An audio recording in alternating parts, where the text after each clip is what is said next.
The views and opinions expressed on any program are those of the producers and/or the persons appearing on the program, and do not necessarily reflect the views and opinions of FRC Media, Bristol Community College, or the City of Fall River.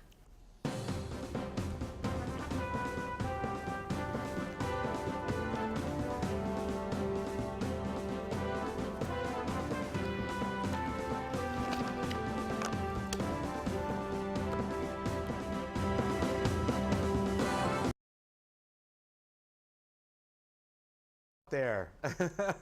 Welcome to Spindle City Straight Talk. I'm CJ. We're going to do it a little backwards today. And I'm Chip. I'm busy reading, sorry. And I'm Carlos.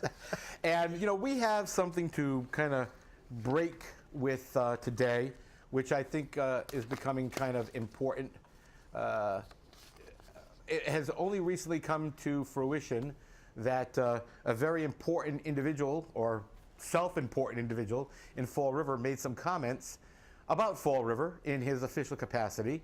So I'm going to switch over to the picture of the lovely individual, and I'm going to play his comments for you. Before we get out of your way and adjourn your meeting, Mr. Cadime, being a councilman from Fall River, you've heard our problems tonight. Is there any chance of a loan? Sure. Because all we've heard all night is they get all the money from the state, right? I've heard you say so, so maybe we could do a low-interest loan. They're not meeting net school spending, so that's a different animal in itself. Okay. Thank you. And we'll get out of your hair so you can get on with your meeting. Motion to adjourn. So as you see or hear, even Shawn Cadime knows that Fall River is not meeting net school spending. And he actually jokes about it.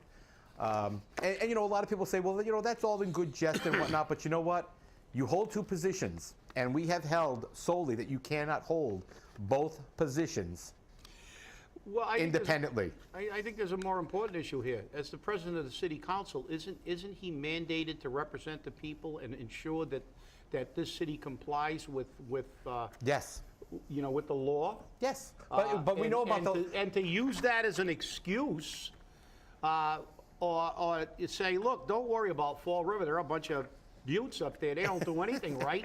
But by the way, I'm the president of the city council, and I just let it happen. Exactly. So there's, you know, I've got a problem with that. Right. And last night or Wednesday night, he had a $50 a plate fundraiser, because we know that's going to be a mayoral bid most likely. But you know, this is the problem we have in Fall River. The law doesn't apply to Fall River.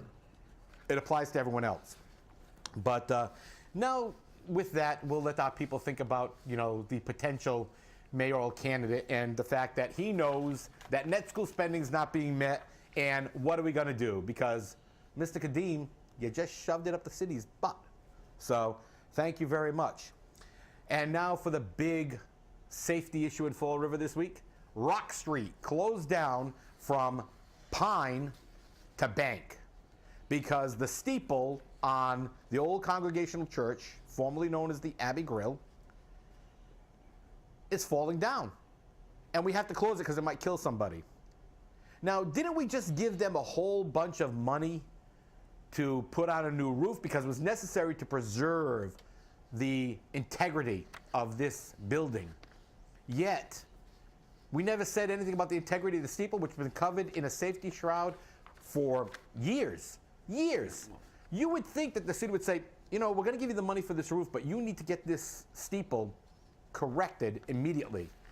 And for our historic preservationists in Fall River who thinks every building needs to be saved because Lizzie Borden took a crap here, or, you know, Wilfred Driscoll, you know, changed a baby's diaper, or whatever the case may be, we've got to stop this because we don't preserve it. We preserve the exterior because the interior doesn't matter. Yeah, but they don't care because they don't fix it with their money. They Right. figure out a way to get money from us. That's right. To fix all these things, and they don't care what it costs. And it's inconvenience irrelevant. of. But And if that was their house, and they got the estimate, they would say bulldoze the thing. Yeah. Let's start from the beginning again, because that's one of the problems with these historical societies and things. They go to the government and they go to councils and they go to and they play the political correctness card. We've got to preserve our history, and and they don't care. Cost is irrelevant. It's just whatever it takes, don't care. Let's go to the taxpayers, who are the only people who foot the bill, because what are we going to do? We're not going to make nonprofits pay. We're going to lower the cost for businesses to pay, and we're going to do all this stuff, and we don't care. I don't care how much it costs. We're going to have to fix it. That's going to be their mantra. And here is the solution. CPA money. That's right. He got it once. He got it last year. He can always come back. Guess what? This is safety. Well, That's a repeal the safety CPA. issue. That's it. Let's take the money away from them. That's it. That's the only way. We have proven CPA has not been used for the betterment of the community. It's being used as a slush fund for connected people. And we got enough taxes. Let's get rid of this one, because we can. And you got me as a perfect example that the money was not applied where it was supposed to be applied. So I was in favor of the CPA because I thought that we could probably have a good use of that money, but it was proved to me that one more thing that's supposed to be good don't work and will never work in Fall River. And that's because whenever you give the city a dime, they spend a quarter. And that's the problem. So, and Chip Lynch Carlos, now he's the one that brought the CPA into effect. I think Carlos is right. A lot of people got conned. Right, exactly. They really believed that this money, and it was painted as, oh, don't worry about it, and now they're raising all kinds of fees, cemetery. But the fact is, they got conned. They got conned into believing that this money was going to be used for things that actually would benefit the community, not be earmarked for the north end where most of the money is, and earmarked for projects of the spouses or friends of well-connected people. But it's proven again. Look, I will be perfectly frank. I voted against it because I knew if you give these people money and discretion, it's all going to go to the people that are connected. They never, ever do anything right with this stuff. And they're going to, like, as you said, Carlos, you're right. They'll look to the CPA, or they'll look for something. They'll look for somebody to float a loan to help them do this. Yep. And I posted on Facebook a comment just yesterday, somebody that applied for this year CPA money. And I told him, I wish you good luck. I wish everybody good luck that applied. I just hope that it's not private buildings they are asking for money, and they don't put a big chunk of this money into the Armory building, because everybody now wants to save the Armory building, and probably a chunk of this money is going to go straight to that building, and all other small projects. And believe me, was 2-3 different excuses why the divorce school didn't got the money. And I still today didn't got one letter from CPA. Yep. One letter telling us why the reason that we didn't got approved for CPA money. Well, you didn't get it because you are not one of the 1%. You're from the Flint. You're from the Flint. Flint is and that's the key. The key is, see if my memory serves me, don't we have an armory on Dwelly Street too? Yes, we do. Why do we have to save the Bank Street Armory? Because it's made of granite?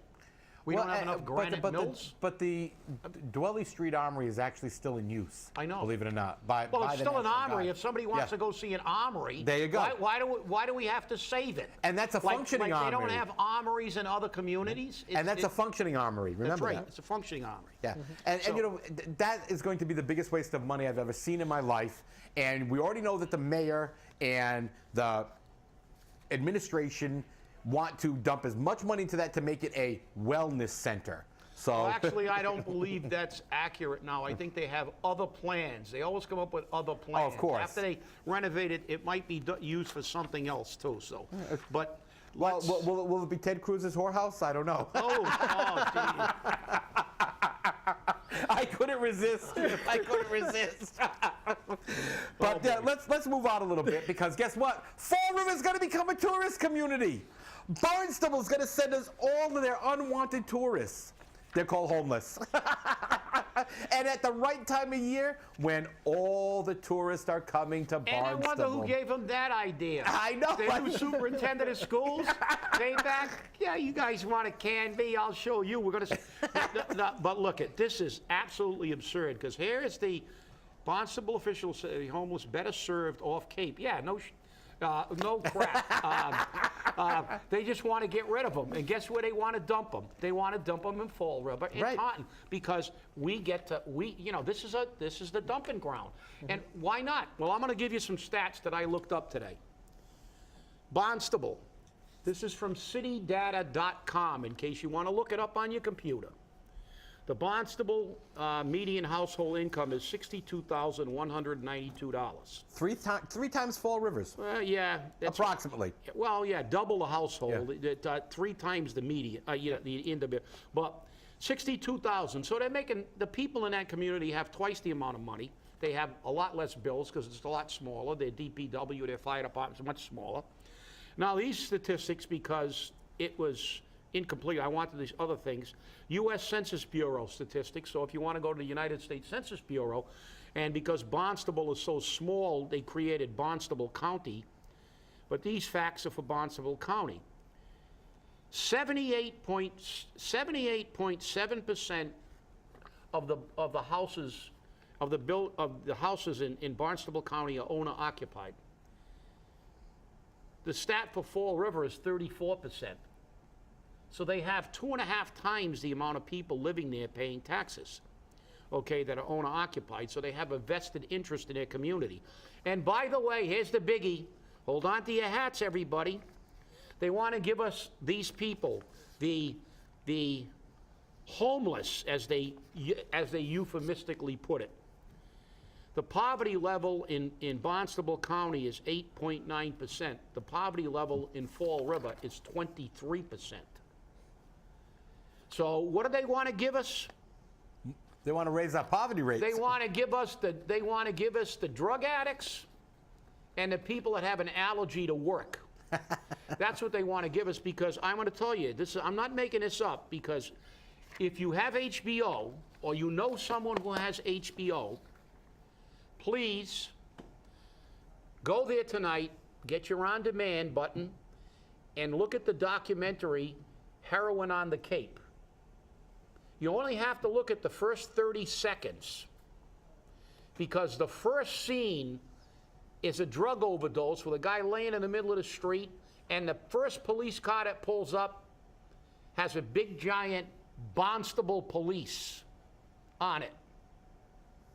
So who are they going to send us? Their best and brightest? Yeah, sure. You know, the Cape doesn't want them. It's tourist season. The Cape doesn't have to have them. That's Yuppieville. They want to send them all to the dumps. Give us some more problems. Well, maybe that'll justify them here resurrecting the drug czar again. Ha, ha, ha. Yeah, let's put more money into this dead-end problem. But if you do have HBO, don't look at the first 30 seconds. Look at that entire documentary. It's a very, very powerful documentary. You will learn a tremendous amount about the how futile it is. And it is a great documentary, but it's at the Cape. And the Cape doesn't want these people. The Cape has people who have higher incomes. Give them to the poor people. Give them to dump them in a city where you only got 34% of the people that own their own property rather than almost 80% here. Give them to them and let them bury them again with more taxes because we have to provide more services for your rejects. Right. I'm sorry, City Council, you better get your head out of your rectum on this one. You know, and the thing that really infuriates me is that, you know, the selectman who talked about this, Mr. Hebert, pointed out that the Salvation Army adult rehab centers in Brockton, and he also reported about the expanded rehabilitation program at Taunton State Hospital as potential locations. You'll notice he said rehab. That means drug addiction. So we've been dealing for years, since Carlton Viveris, with the dumping ground of Fall River.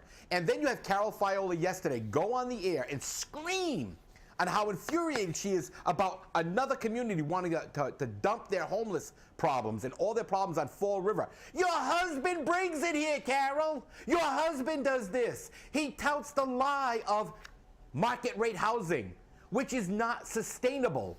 It is not sustainable in Fall River because our income levels can't sustain it. And what does it become? And all you gotta do is look at the curtain loft apartments. It becomes another Section 8. Remember Point Gloria. This is where we're at. And you may not like the way I present this stuff to you. You may not like the fact that I'm so brutal in my approach. But with things like this, you have to be brutal. You have to be blunt. And as I told a state official today, sometimes they don't like what I have to say because I hit them upside the head with a sledgehammer. And that state official said to me, sometimes that's the only way you get the message across. In Fall River, a sledgehammer doesn't work anymore. We're going to have to start converting over to some other form of force to get it through their head. And, you know, they're not understanding that the voters are fed up. They're fed up, especially here in Fall River. We started this whole voter despicable lie that we call it. You know, you guys don't know what you're talking about. You're wrong. No, we're right. And we're right because we're making a change. But you've got to understand, you've got to stop touting the crap. So tell your husband to stop with the market rate housing. It is not sustainable. And it's too bad that when people realize that you're right, it's already too late. You know, for months you say it the way it is, and you can see it coming. And people just call you negative and call you, you know, that you just all kind of names. But then when things happen, it's already too late. It's already here, and you know that's up. But just going over the numbers, Chip, something that I noticed is we have all those programs here to help them because we have help from the states to have them. The numbers that you show, they have money to take care of the people. They don't even have to rely on state money because they have money to put a program together, you know, and right. pay by themselves. You're right, Carlos, but that's the problem. The people with money they feel they're entitled not to have to deal with these problems. And I have to applaud the mayor of Taunton, Thomas Hoyle Jr., and his quote is, state-funded facilities do not take people from all over, but to click your heels together 3 times and push the problem away to another community is short-sighted. There's a severe opiate issue that affects everyone. We have to deal within our own communities to deal with these issues. And you know something?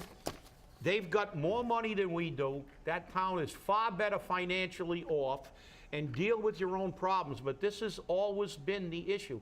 The South Coast, the Southeastern Massachusetts, I always said, if they ever gave the state of Massachusetts an enema, the left cheek would be Fall River and the right cheek would be New Bedford. That's how they would look to insert it, because this is what we're looked upon by the whole state. And you're right, CJ.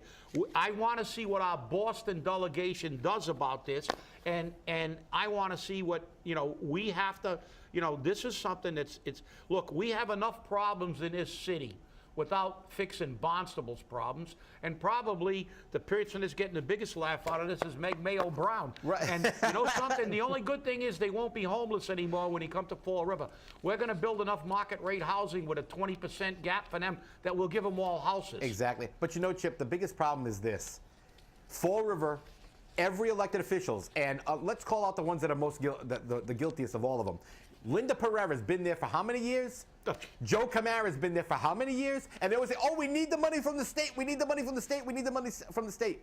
Nothing is free. Nothing is free. And when you think you're getting something for free, your head's up your rectum. Because guess what? That's why Fall River is the dumping ground. Because they keep giving us these gifts, you know, gifts. And with those gifts come these long strings, like Stanley Street Treatment and Resources. So now we've become the drug haven, okay? We've become the homeless population sector. So here's what I'm gonna tell Barnstable to do. Get a bus, I'll call Fisher Bus Company. We'll send a couple of buses out to Barnstable before the tourist season begins, and we're gonna move them to the Fall River recreational boating area down at the State Pier, because according to Ken Fiola, we're not going to go into short sea shipping like New Bedford did, where they're making money. and eligible for tons of federal money to expand that. No, because we are according to Ken Fiola, a recreational boating area. So we're going to move all the homeless right down to the Braga Bridge, and they can set up their camps down at the Braga Bridge, and the recreational boating area will thrive because of tent cities. And just in case there's an overflow, it's a short walk to Purchase Street. That's right. Very short. And Very they can live on short walk Purchase to Place. Street, up to Purchase Place. But, you know, I mean, look, this is funny. I mean, it's sad, it's tragic. You got to laugh to keep from crying. But, look, I got an idea. Why doesn't Barnstable, with the money they have far more money than we do. Why don't they pick up the phone, call Star, and ask if they can work an outreach program with Star in Barnstable. Maybe they can get some more. Maybe they can ask for state funds. But the problem is, as you said, when you get state funds, it's because you're desperate. That's the right. state has to bail you out. You know, people, they condemn welfare people all the time. Yet our city council and our mayors have always made sure that this city remains a welfare city. This city is on welfare. And here's the kicker. It's state welfare. Because this city, if you took away state money, would disappear. And here's the kicker.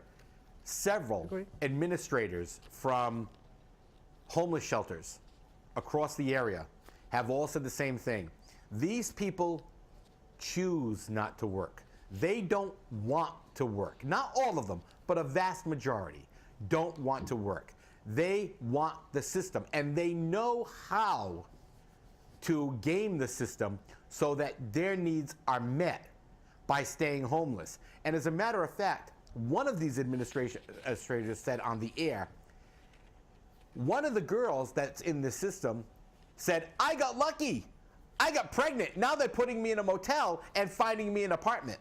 This is how they game the system. Well, the other way is the name game.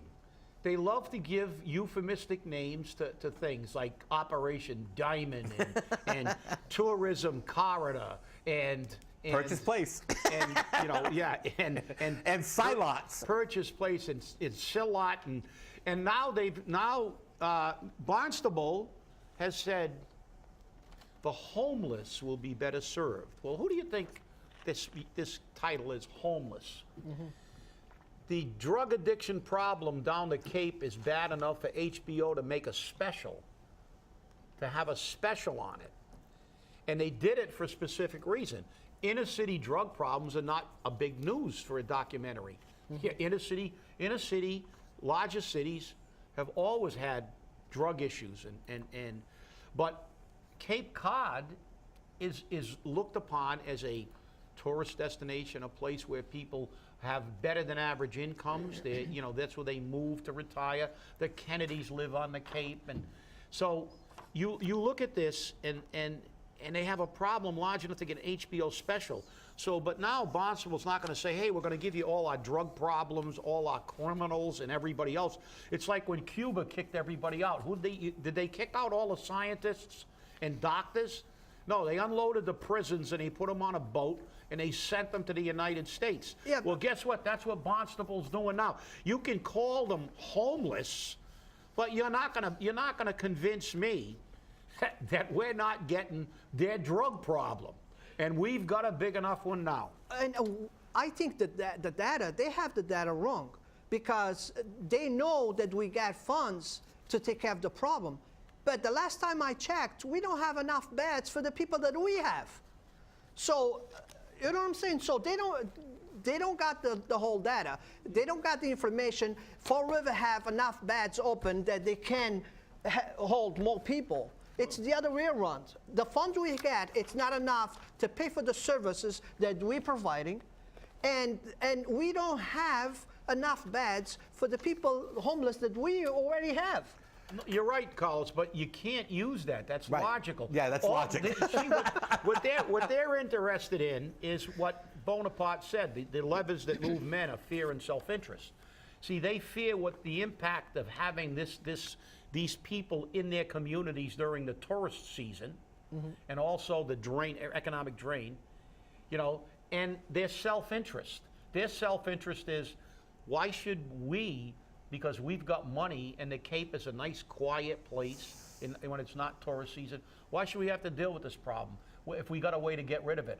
I don't care what kind of burden it puts on Fall River and Taunton and New Bedford, because these places are crap holes anyway. That's the way they look at it. It's like they don't even like to cross the Bourne Bridge. It's like, we're in a foreign country. This is like ISIS controlled over here, and it's like, we're gonna go over there where all the criminals and the drug addicts are. They're only they're self-serving. Look, it's it's pretty simple. They got, like I said, the stats speak for themselves. They got double our income. They've got far more property taxpayers because they have almost 80% of the housing is owned by taxpayers, where we've only got 34%. So, but they don't care. It's just, look, we don't care. Look, Fall River's, we know how Fall River is. It's loaded with drug addicts and crime. What's a few more hundred of them? Who cares? They'll just blend right in. Nobody will even notice them if they're there. Hey, and you know what? If we need to fix the problem, we can line them up outside of City Hall. Maybe a window will fall on them. Yes.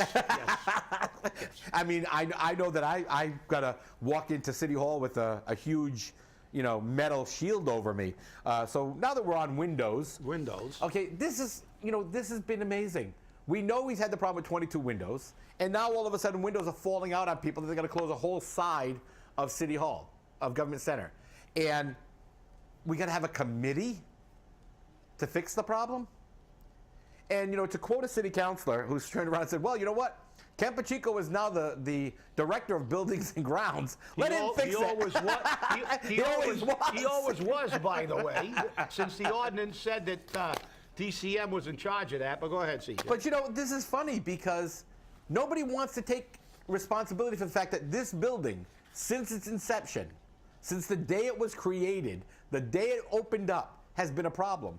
If I remember correctly, and I was close to a child back in that period of time, windows were falling out then. You walk on any floor and you will see windows that are cracked, broken, or better yet, windows that have been replaced with boards to put in an air conditioner because somebody in an office is a little uncomfortable. Guess what? When you damage, and yes, putting an air conditioner in is damaging, when you damage the infrastructure of the building, when you make it weak at any one point, the building's going to react. The building is going to fall apart. Now, this building already had a problem with falling apart from the day it was created. As a matter of fact, this building killed people. It shouldn't even been built. Who builds a government center over a highway, an interstate highway? I don't even know. When those geniuses did that, obviously, we're lucky that the terrorists don't care about Fall River because it would be so No, they'd be getting rid of the homeless. It would be so easy to blow up government center, drive a few trucks loaded with something underneath the bridge and just blow them up, and the government center will now be part of I-95. And it's absurd. I mean, that building should have never been built. It's a mess. The windows. When are they going to do something? They have to have a committee. If one of those windows falls out and kills somebody, let's see the lawsuit that the city sustains from that. Because this is government at its best. You got broken windows, and you have to get a committee to see if you want to fix them. The last time I had a broken window in my house, I didn't have to call a committee meeting to realize I needed to put a new window in. But again, you're talking logic. Come on. This is the city of Fall River where nitwits get together. I'm sorry I said the nitwit and idiot thing. If you stop 1 minute to think, if one day, for some reason, we need to demolish this building, we have to construct a new highway to be able to knock this thing down. Of course. If you stop and think about it. They'll actually have to shut 95 down for a while. We can reopen it again, but you'd have to actually shut 95 down. So. Yeah. Hey, stay angry, everybody. We Happy got plenty Easter. of stuff to be Have angry a great weekend. Have a nice Easter. See you Friday.